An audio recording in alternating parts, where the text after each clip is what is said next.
Monsieur Boucher. Je vais juste baisser un tout petit peu le micro. Voilà, merci. Ça va? Ouais. Merci.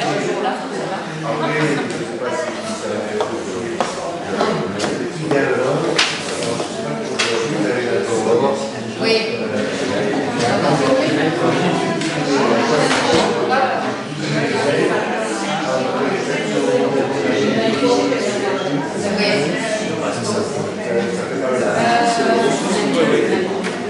Alors merci de se mettre en place. Je vois qu'il y a quelques absents, mais je pense qu'ils ne vont pas tarder à arriver. On avait dit qu'on est pour commencer.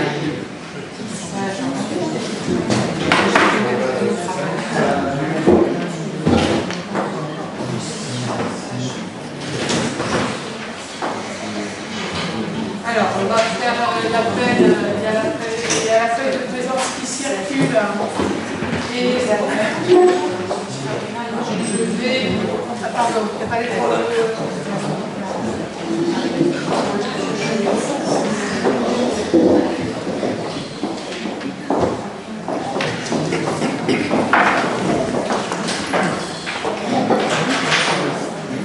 ça fonctionne, Mathilde, excusez-moi, au niveau de l'enregistrement, c'est bon, on attend la feuille.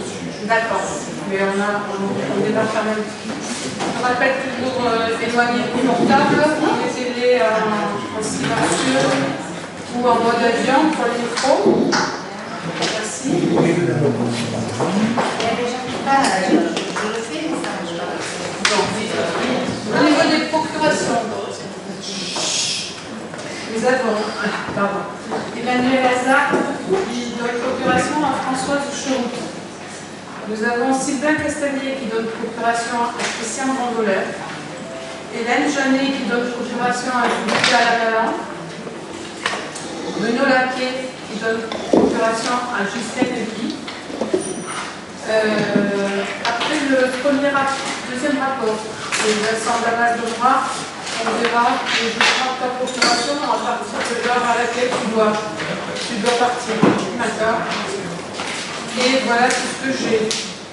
Donc pour le moment, on a l'absence, il n'y a pas de procuration de Mme Armelle Andréis, de Paula et Benoël, de Dimitri Faro et de Marie Duchère, de Laurent Lacroix, qui arrivera peu.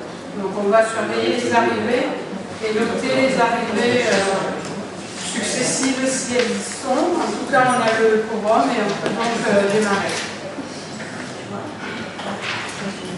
Alors, en introduction de ce conseil, je souhaitais parler bien entendu d'un événement qui préoccupe toute la commune, même s'il y a des événements aussi nationaux et internationaux qui nous préoccupent. En tout cas, quand ça concerne la commune, c'est vrai que c'est bien de parler un petit peu de ce traumatisme que Malmort vit depuis une semaine, avec la tentative d'enlèvement de la jeune fille de 13 ans, mercredi dernier. Et sans nous étendre, mais sans débat, je voulais juste vous faire un retour de l'action qu'on a pu porter dans cette crise, puisque il est vrai que depuis une semaine, je reste, et avec mon équipe que je remercie, particulièrement préoccupée. Donc dès jeudi, j'ai fait un mail à tous les groupes minoritaires pour information, et puis surtout prendre aussi ses responsabilités d'élus face à un fait grave pour notre commune, et qui a de l'impact, certes pour la famille et la jeune fille, mais aussi pour tous les habitants du lotissement et tout le village de Malmort, puisque tout le village en est affecté. Je tiens à féliciter l'intervention des voisins. Voisins vigilants prend tout son sens lorsqu'il y a un événement comme ça qui arrive, puisque mercredi soir, la jeune fille rentrait, donc arrivée des propositions de M. Paris. Bonjour. Bonsoir. Donc, les voisins ont donc très bien réagi et ont pu neutraliser cet individu face à la détresse de la jeune fille, en attendant l'arrivée des gendarmes qui sont arrivés rapidement, qui ont pu mettre l'individu en garde à vue. Et pour ma part, avant de communiquer, j'attendais des certitudes, et les certitudes, j'ai pu les avoir vendredi en fin d'après-midi, puisque nous étions en contact, bien entendu, avec les gendarmes et la major, qui m'a informé de la bonne nouvelle de l'incarcération de l'individu le temps de l'enquête. Donc enfin, nous étions à ce moment-là soulagés. Mais pour autant, il reste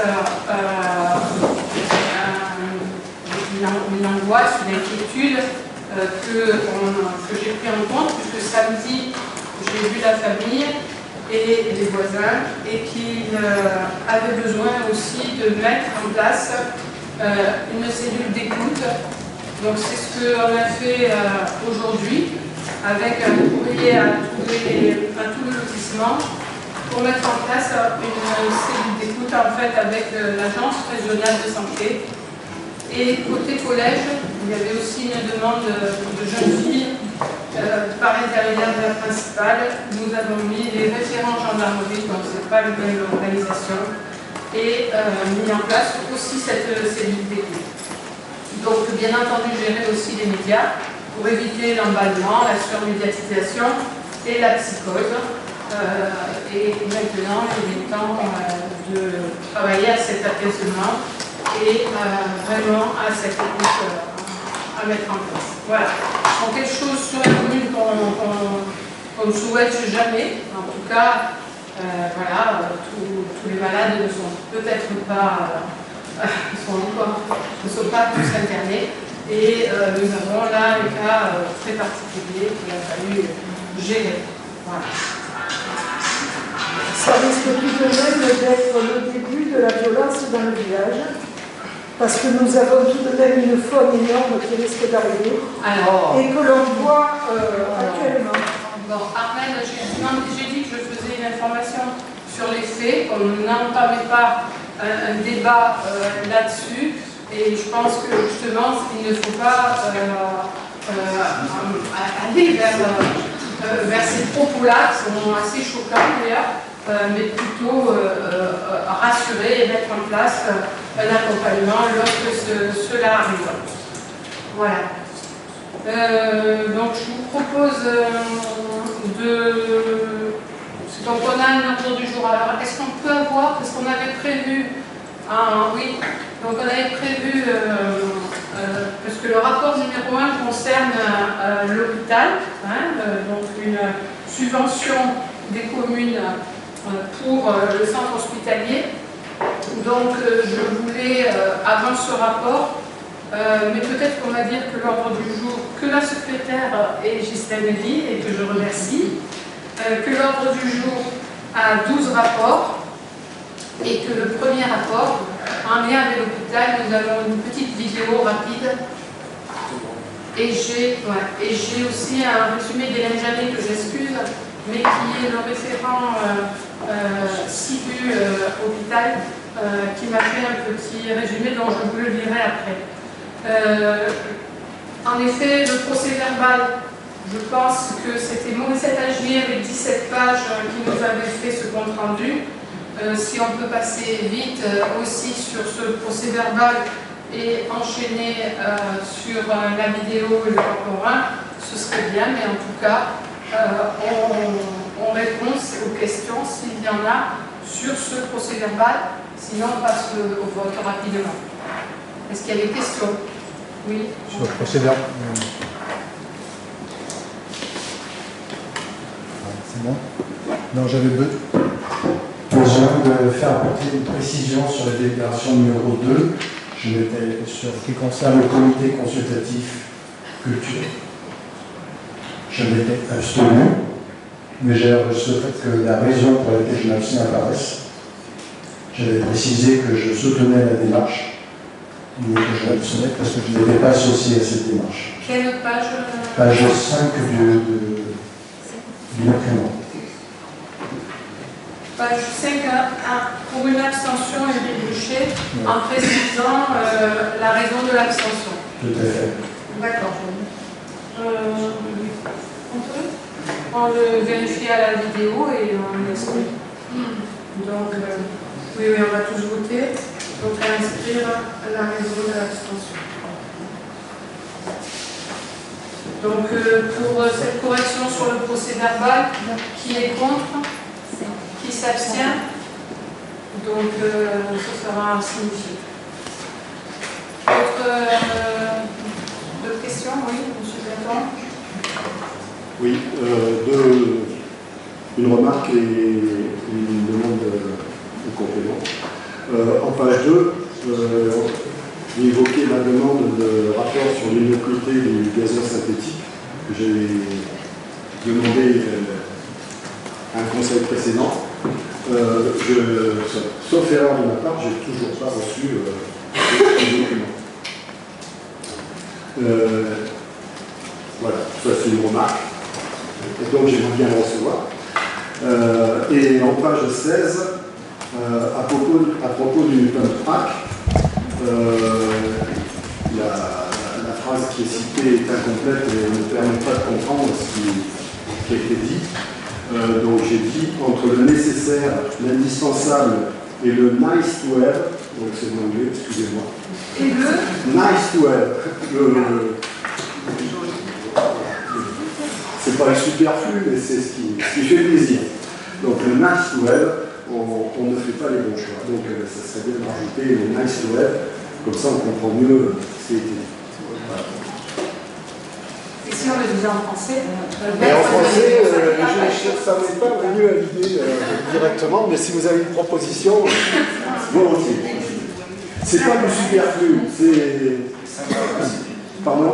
C'est sympa à procéder. Voilà. Très bien. Donc, on précise. Nice way.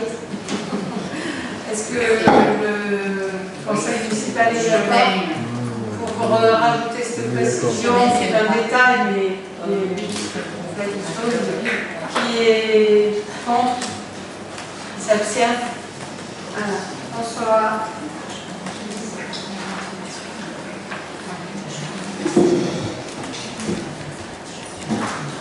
Donc, après ces deux précisions demandées, on peut passer au vote du procès-verbal. Qui est contre? Qui s'abstient? Et donc, vote à l'unanimité du procès-verbal du 12 juillet. Je vous en remercie. Alors, on va lancer la vidéo du futur projet du centre hospitalier du Salonnais avant de passer le rapport. Et je ferai une lecture de ce qu'a préparé Hélène Janet, puisqu'elle a été à toutes les réunions. Et on peut, voilà, je ferai assez rapidement, mais dans le respect du travail et de ce qu'elle a préparé, je le lirai dans un deuxième temps. les techniciennes à la vidéo, si ça ne dure pas longtemps, mais ça fait... ça n'a rien à voir. J'ai pas le son qui passe là.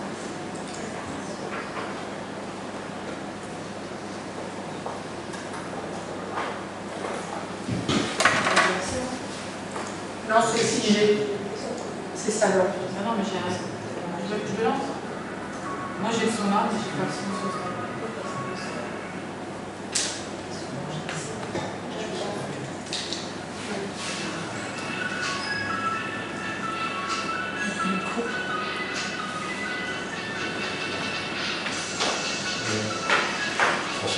Ensuite, ton micro, les deux micros, après, c'est que il n'y a pas. C'est que de la musique.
Voilà, donc c'était juste une petite introduction qui nous permet en effet d'aborder que c'est quand même important pour notre territoire, puisque depuis 2008, aucune construction d'hôpitaux dans la région ne s'est faite. Et on a l'actuel hôpital de Salon, on a plus de 1000 agents hospitaliers qui y travaillent, 65 000 malades par an pris en charge et 42 000 urgences se sont effectuées dans l'année. Donc ça c'est donc le résumé d'Hélène Jeannet, avec un hôpital qui a retrouvé son équilibre financier. Toutes les 20 communes participent à l'achat du terrain donné à l'État et on a acceptation de l'État pour la reconstruction. Donc c'est important pour ce rapport que nous allons passer à 1. Il fallait bien entendu trouver le terrain adapté à ce projet. Aujourd'hui, c'est fait avec cette acquisition sur 9 hectares à proximité de l'autoroute, sachant que l'achat du terrain est d'un montant de 4,5 millions et que les 20 communes portent ce projet en CIBUT. On avait créé un CIBUT pour l'achat du terrain et améliorer bien entendu les conditions de travail des internes, du personnel soignant et offrir aux patients une prise en charge optionnelle. Donc on parle de village de santé car c'est un accord de mutualisation entre le public et le privé, hôpital, clinique, etc. Tous dans le même but et la même ambition avec plusieurs partenaires, un parking adapté, des salles d'opération mutualisées selon les besoins. Donc en plus de l'hôpital, il y aura bien entendu un hôtel hospitalier qui est prévu pour améliorer les services aux patients et leurs accompagnants, qui seront donc hébergés temporairement sur un lieu non médicalisé. Les internes seront aussi logés afin d'éviter les déserts médicaux et garder nos futurs médecins. Il est prévu plus de consultations, plus de passages aux urgences. Alors il y aura bien entendu de la prévention, du dépistage, des prises en charge des malades, avec un panel de services accessibles financièrement et un partage de plateaux médicaux, techniques, imagerie et 5 salles de bloc opératoire, dont 2 salles pour endoscopie. Les bâtiments seront modulaires, on l'a vu, pour s'adapter aux soins. On passe de 314 lits actuels à... Non, on passera à 314 lits alors qu'on en a 247 aujourd'hui. On privilégie l'ambulatoire et l'hôpital de jour au maximum dans tous les domaines. Et il y a bien entendu la communauté professionnelle, le monde libéral à l'hôpital. Juste Hélène précise, puisque c'était une demande que j'avais faite, Hélène Gendre, notre maire, a demandé qu'il soit créé aussi un pôle femmes par rapport aux violences faites aux femmes et aux enfants, et dans chaque hôpital à voir, puisqu'on parle de 2027. Alors, le budget de l'hôpital, c'est un budget à 167 millions d'euros. Donc, il est désormais bouclé grâce à une séance exceptionnelle du Conseil qui a eu lieu, qui a montré où Hélène était présente et qui a permis de préciser que l'État apporte 98 millions, la région 6 millions, la métropole 10 millions, le département 6 millions, l'hôpital lui-même actuel fait un emprunt de 23 millions, Salon, la commune, apporte 7 millions, il y aura le foncier vendu de l'hôpital actuel pour 17 millions, et toutes les communes apportent les 4,5 millions de l'achat du terrain. Voilà, ce futur hôpital fera office d'exemple en termes de démocratie sanitaire et de développement durable, et on saura garder la gérontologie en ville qui s'agrandira aussi. Voilà. Et la commune a géré le foncier de l'ancien hôpital avec le PF-PACA pour garder la main sur le devenir de ce lieu, puisque vous vous en doutez, au niveau des promoteurs, c'était quand même très la visée, convoitée. Merci. Voilà pour l'hôpital, et donc nous, on a une petite contribution, du coup, qui nous ramène au rapport, puisqu'on avait décidé en CIBU que ce serait 10 € par habitant pour l'achat du terrain, et qu'on est parti sur la population INSEE en janvier 2015, puisqu'on s'en occupe depuis très longtemps, et la participation de Malmort pour l'acquisition du terrain est de 58 880 €. Voilà, donc le rapport précise tout ça, et nous, on doit délibérer pour approuver le versement d'une subvention d'équipement au profit de l'hôpital de Salon-de-Provence, enfin, du pays salonnais, hein, c'est pas trop bien inscrit, de 58 880, correspondant à un forfait par habitant de 10 € en référence à la population INSEE du janvier 2015, d'autoriser Madame le maire à signer la convention annexée établie entre la commune de Malmort et l'hôpital de Salon-de-Provence, et d'inscrire les crédits nécessaires, ça c'est un point important, au budget principal 2024 de la commune en section d'investissement au chapitre 204, subvention d'équipement versée. Voilà. Donc en fait, on passe la délibération actuellement, mais ce sera bien inscrit au budget 2024 en investissement, ce qui est une bonne chose, puisque voilà, le fonctionnement étant très contraint, on préfère l'avoir en investissement. Est-ce que vous avez des questions sur ce rapport numéro 1? Monsieur Faro. Pour Madame le maire. Bonsoir. Ça y est, ça marche. Donc merci pour toutes ces précisions. Notre groupe souhaiterait qu'il lui soit communiqué les références parcellaires de cet hôpital parce qu'on n'a pas réussi à les trouver. Et on pense que ce serait intéressant qu'on puisse se pencher dessus. Donc savoir si vos services peuvent nous les transmettre. Et donc merci pour tout ce résumé et ces informations à foison. Est-ce que l'intégralité des données que vous venez de nous donner sera dans le compte rendu ou est-ce que vous pourriez nous les transmettre séparément? Parce qu'il y en a beaucoup et je vous avoue qu'on n'a pas eu le temps de tout noter.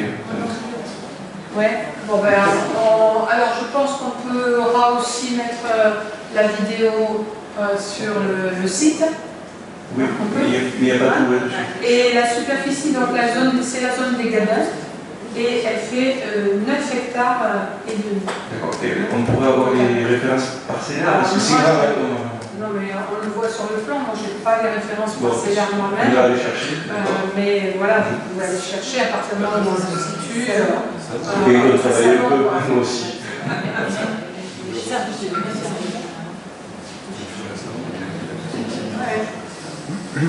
Et donc toutes les autres infos, on pourra les avoir, qui ont été énumérées.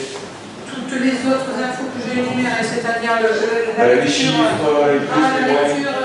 du texte de Hélène et les chiffres, ils sont sur le régional. Donc voilà, les chiffres. Merci monsieur Bellin. Pas de souci, je pense qu'on parle depuis assez longtemps de ce nouvel hôpital et donc voilà. Ok, merci. Moi je suis très surprise qu'en créant un très grand hôpital avec toutes ses fonctions merveilleuses et magnifiques dans tous les domaines, qu'il y ait très peu de lits en plus de ce qu'il y a actuellement. C'est très surprenant que le nombre de lits soit si petit. Oui, alors c'est quelque chose, c'est une question tout à fait qu'on avait posée en réunion, parce qu'on a eu de nombreuses avec Hélène, de nombreuses réunions avec l'ancien directeur de l'hôpital, le nouveau, les équipes, etc. Et en fait, ça paraît bizarre de passer de 247 à 314, mais c'est parce qu'en fait, il y a une autre médecine maintenant. Il y a une médecine ambulatoire et en fait on reste beaucoup moins à l'hôpital et au niveau des lits, les besoins, voilà, il ne s'est pas sous-dimensionné par rapport à justement la nouvelle médecine pratiquée et le temps resté à l'hôpital.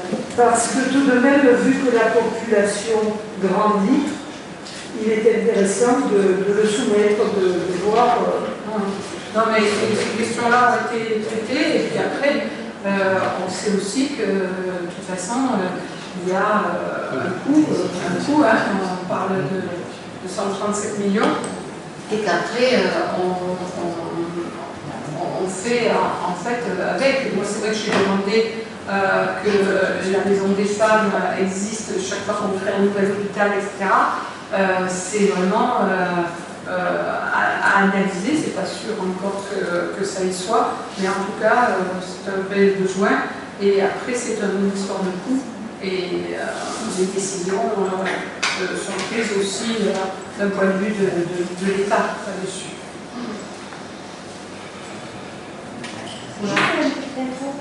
La loi 3DS, DS, ça a une signification particulière ou c'est juste... C'est un sigle ou c'est... Où est-ce qu'on a... Ah oui, la loi... Ça veut dire quoi, ça veut dire...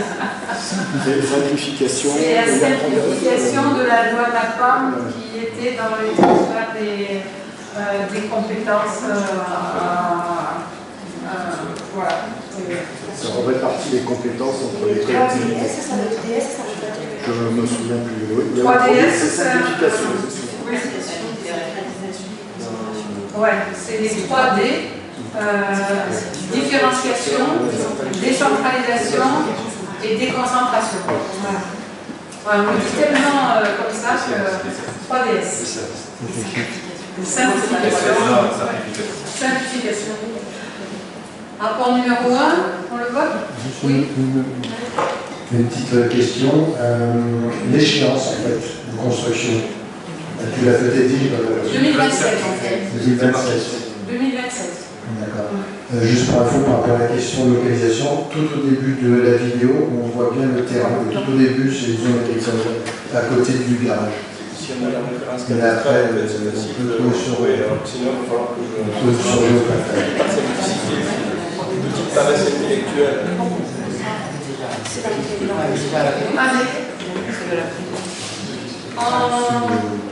Ça va?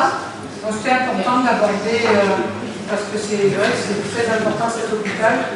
On va vraiment aller vers autre chose que ce qu'on a aujourd'hui. Donc, qui est contre? Qui s'abstient? Et vote à l'unanimité, et c'est un... Je vous en remercie. Le rapport numéro 2, Vincent va nous le présenter, et après il va nous quitter. Et alors, ce rapport, c'est la cession à l'euro symbolique des parcelles C6016 et C6017 au profit de la métropole Aix-Marseille, située quartier d'Écumades à Malmort, nécessaire à la réalisation d'une centrale photovoltaïque sur l'installation de stockage de ces non dangereux en post-exploitation, en chef déchetterie.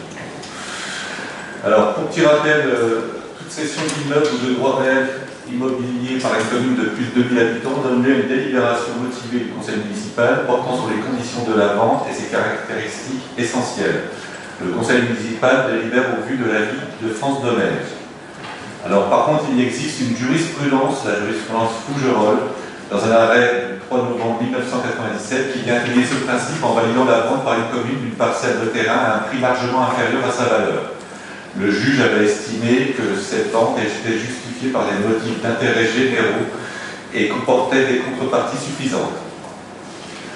Voilà, au sein du périmètre retenu pour la promesse de ces parcelles, ont été identifiées comme 2 parcelles communales correspondant aux anciens chemins ruraux. Vous avez le plan joint au rapport. Il s'agit aujourd'hui pour la métropole d'Aix-Marseille d'acquérir à l'euro symbolique ces 2 parcelles pour pouvoir conclure le bail avec le groupement lauréat et lancer la phase du chantier du projet. Alors la première parcelle, la 6016, elle a une contenance de 344 m², la seconde 6017, une contenance de 2387 m². En date du 3 juillet 2023, France Domaine a été consultée et avait estimé ces 2 parcelles à 3 500 €. La commune a souhaité donner suite à leur sollicitation dans les conditions prévues par la jurisprudence Fougerolles. La cession donc sera faite à l'euro symbolique et est justifiée par les retombées indirectes du projet pour la commune. Le développement du projet a porté un groupe de travail spécifique sur l'éducation de l'environnement et en complément et pour faciliter l'émergence de ces projets pédagogiques sur la thématique de la transition énergétique, le projet prévoit un mécénat de 3 000 € par an. De plus, la métropole Aix-Marseille prend en charge les frais liés à cette acquisition, les frais de géomètre, les frais de droit et honoraires liés à l'acquisition. Donc il est donc proposé aux membres du conseil municipal d'approuver la cession à l'euro symbolique de ces parcelles à la métropole, d'indiquer que le centre des frais liés donc, sera à la charge de la métropole Aix-Marseille-Provence et d'autoriser Madame le maire à signer l'acte notarié et à signer la convention s'il rapporteur.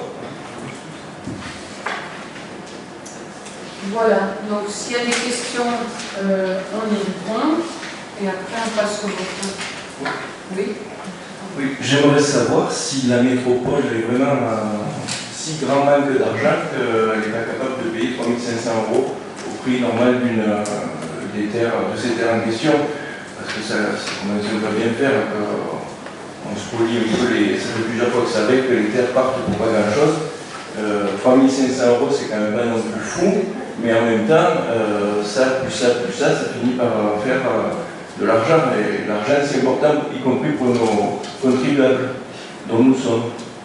Donc est-ce qu'il a été demandé à la métropole de payer 3 500 € ou est-ce que c'est nous spontanément qui avons proposé 1 €? Voilà. Est-ce que ça aurait mis le projet en péril si ça ne se faisait pas aussi? Voilà. Question.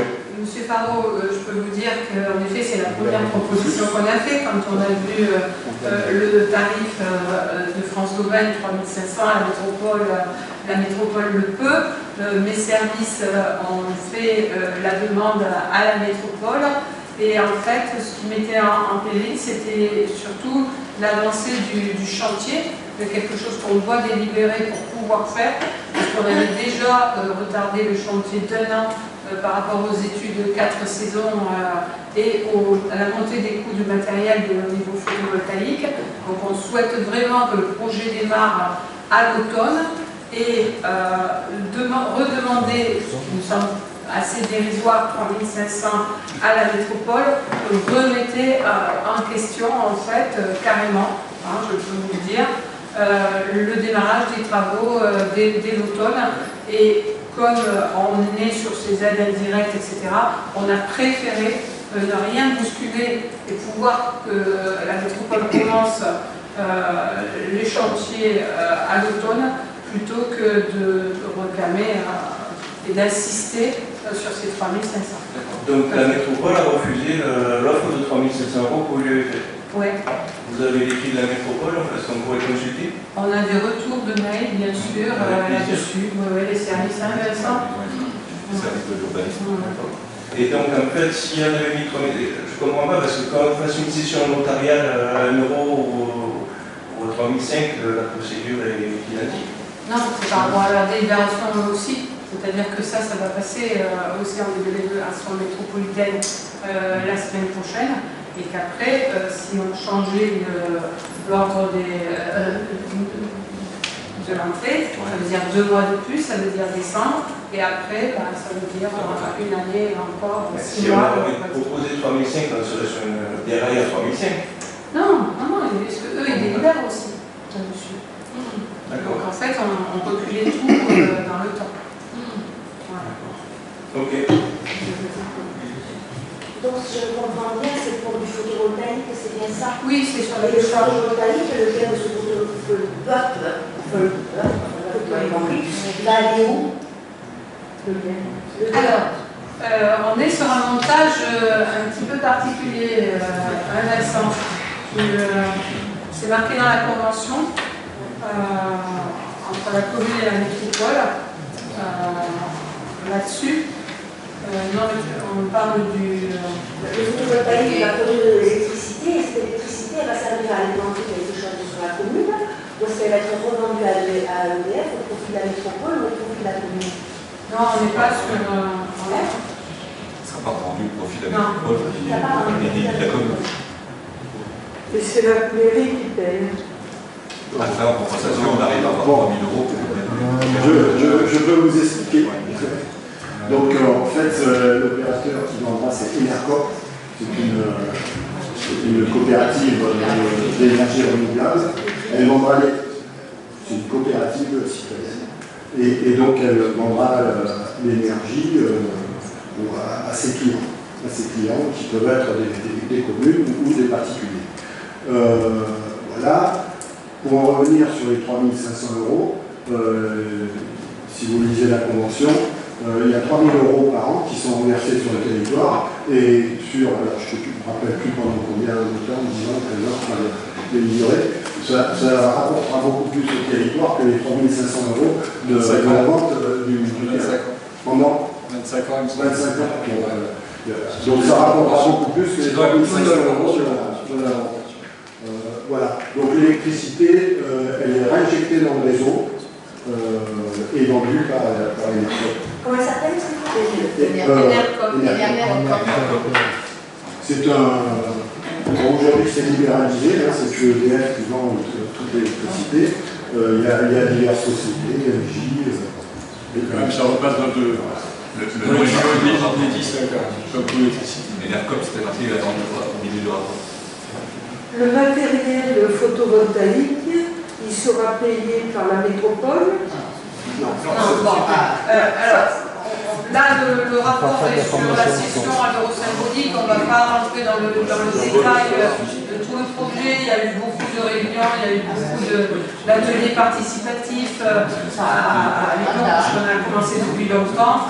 Donc, je propose qu'on reste sur le rapport, qui est la session à l'euro symbolique de ces 2 petits chemins.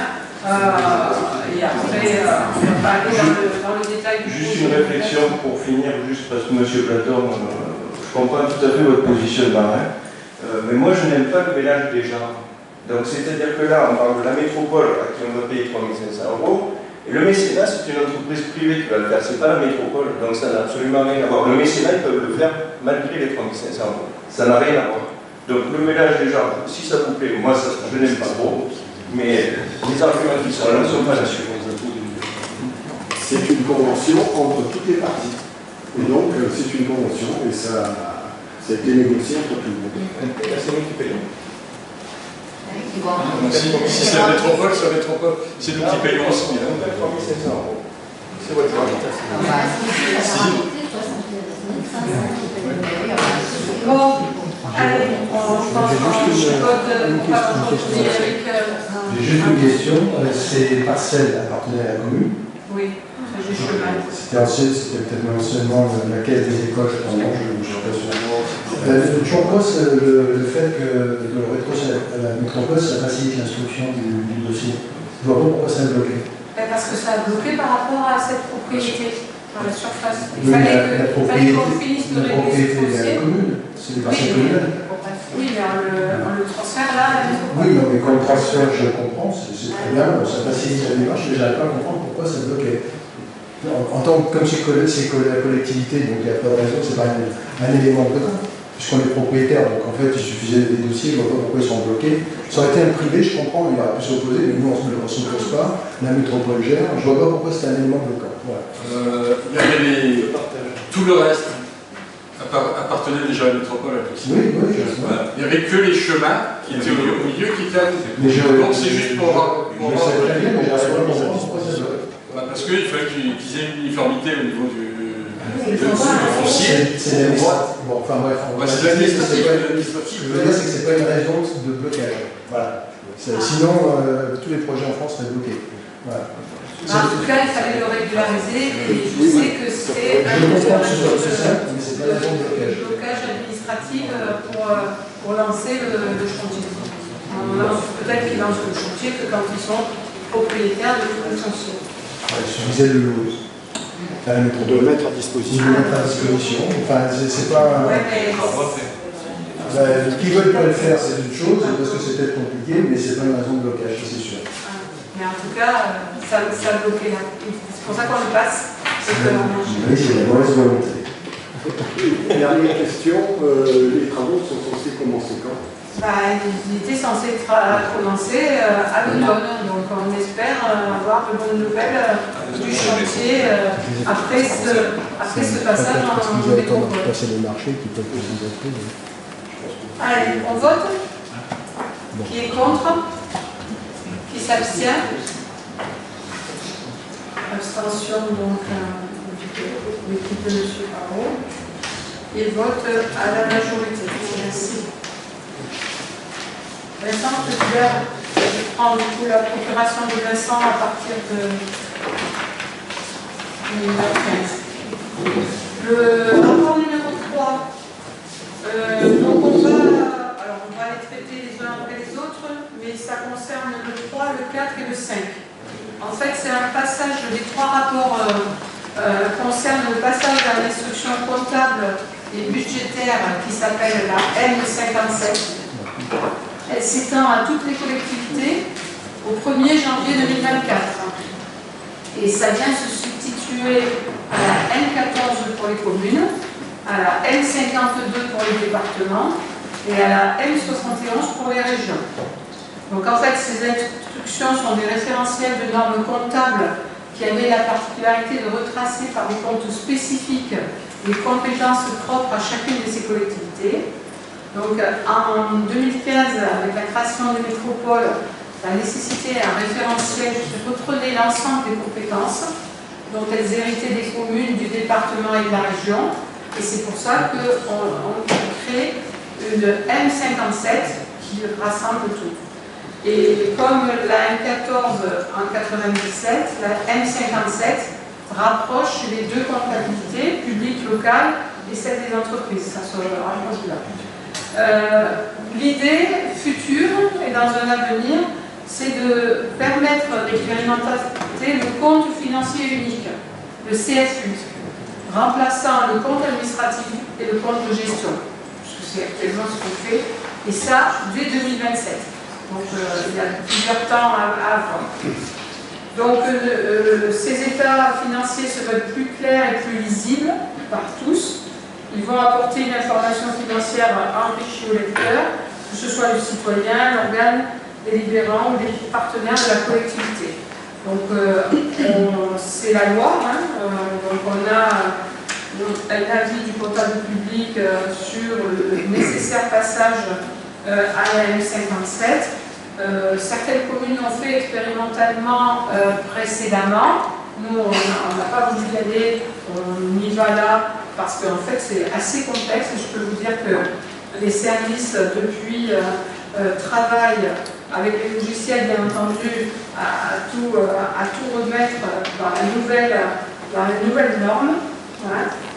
Et ce passage de M14 et M57, eh bien, il faut le faire pour qu'on soit prêt au 1er janvier 2024. Donc il faut m'autoriser à appliquer la nomenclature budgétaire et comptable M57, le budget principal de la commune, et à compter du 1er janvier 2024, et m'autoriser à signer toutes ces pièces nécessaires à la présente délibération. Voilà, c'est technique, mais peut-être vous avez des questions. À ce moment-là, je demanderai à mon responsable, directrice des services des finances et directrice générale des services d'y répondre. Monsieur Farou. Merci. Deux questions. Alors, est-ce qu'on est obligé cette année de passer sur cette nouvelle norme? Et si on est obligé, pourquoi on vote? Est-ce que c'est pas juste acter la chose? Non. Et deux, donc, est-ce que c'est obligé au 1er janvier ou est-ce qu'on peut attendre? Et deuxièmement, quel va être le coût en termes de logiciel pour la commune? Parce que j'imagine que, comme à chaque fois qu'on fait une réforme, il y a un logiciel à acheter qui coûte les yeux de la tête. Et voilà, donc si on passe maintenant au 1er janvier, quel est le coût supplémentaire en termes budgétaires pour la commune? Alors, la question numéro 1, je peux vous dire que c'est obligatoire. On est obligé de voter et chaque commune doit voter, même si c'est obligatoire, aussi bizarre que cela paraît. En tout cas, c'est une délibération qu'il faut qu'on porte. Et pour la deuxième, vous pensez finance. Moi, je pense charge du travail à nos services, mais je vais poser la question du coût du logiciel à ma DGS. Évidemment, je pense aux contribuables. Oui, mais on peut penser à tout, quoi, aussi.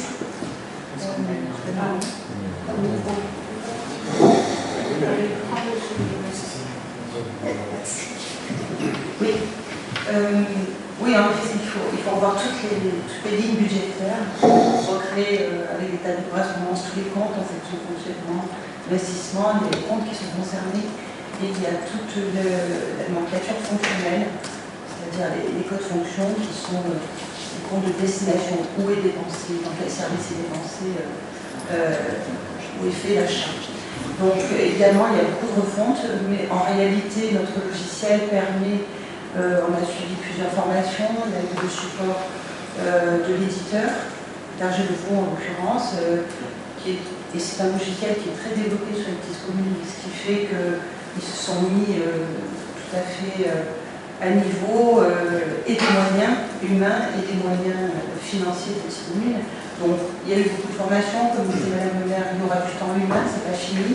On a commencé ça avant l'été pour clôturer sur les anciennes lignes et réouvrir un exercice sur les nouvelles lignes. Donc c'est pour l'instant c'est que du temps humain, du temps homme, comme on dit, mais femmes en l'occurrence. Et il n'y a pas de frais supplémentaires liés au logiciel du tout. C'est lui qui va prendre le relais sans problème. Donc, juste une petite précision. Est-ce que l'adhésion à cette chose-là était obligatoire au 1er janvier 2024? Ça? Oui. Alors en réalité, il y a eu des phases expérimentales qui permettaient aux communes de commencer dès 2020-2021 à adopter la M57. Ça a permis de rôder un peu tous les mécanismes et les éditeurs de se mettre à la page. On avait été sollicité par le comptable pour être aussi parmi ces communes dans cette phase d'expérimentation. J'ai refusé de mon propre chef au motif qu'en l'absence du directeur financier, et on pouvait attendre cette affaire-là. Par ailleurs, personnellement, j'avais connu la passation de 14 à 57 la communauté d'agglomération à la métropole. Donc, on connaissait un peu les retours, même si chaque logiciel présente des difficultés bien différentes. En l'occurrence, ce logiciel-là a vraiment facilité les tâches par rapport à ce que j'ai connu, mais il nécessite quand même un peu de temps et tout cet après-midi, on y travaille encore. Donc ça va être au long cours jusqu'à la clôture. Il y aura la phase délicate du début de l'année, puisqu'il y aura des rattachements et des contournations dans une autre. Voilà. Enfin, il y aura des jeux d'écriture qui vont jouer sur 2 référentiels. Voilà, mais la première paye, qui compte beaucoup de lignes, voilà, sera faite sans difficulté. Ok, alors une dernière petite précision, si vous me le permettez, Madame la directrice. Est-ce qu'il y aura facilité à comparer ce qu'on a aujourd'hui et ce qu'on va avoir demain? Ou est-ce que est-ce que ça chamboule tout? Ça chamboule pas tout, il y a quelques comptes qui changent de chapitre et on donnera des tables de correspondance. Dans un premier temps, il va y avoir une petite session de formation auprès des référents comptables, auprès des chefs de service. Mais déjà pour la préparation budgétaire, ça ne changera rien. La lecture de tous, il se peut que la colonne pour mémoire, qui fait référence au budget de l'année d'avant, ne soit pas tout à fait du même ordre, puisque la difficulté, c'est pas quand le compte change, c'est quand il change de chapitre. Donc il y a des petits comparatifs qui vont nous obliger à l'exercice de présentation. Mais dans le document comptable, en tout cas, le préfet et ses services acceptent pour cette année une dérogation sur le pour mémoire si on n'arrivait pas à le travailler suffisamment et qu'il soit le reflet, en tout cas qu'on fasse apparaître l'ancien compte et le nouveau compte. Ça va être très difficile. C'est pourquoi ils ont admis que ça pourrait ne pas figurer sur le document budgétaire. Donc, mon inquiétude, elle était là, en fait. C'est qu'en fait, nous, en tant que profanes en comptabilité, c'est déjà complexe pour un comptable. Pour nous, qui sommes simples élus, pouvoir faire des correspondances d'une année à l'autre et savoir ce qui se passe, c'est un peu compliqué. Donc, mon inquiétude était là. Si vous nous accompagnez, j'espère que c'est là.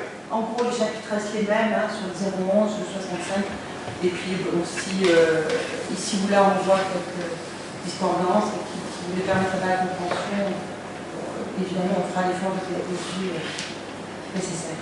Merci. Voilà, donc en tout cas, merci vraiment les services parce que les finances, ils travaillent depuis cette année et c'est encore une grande charge.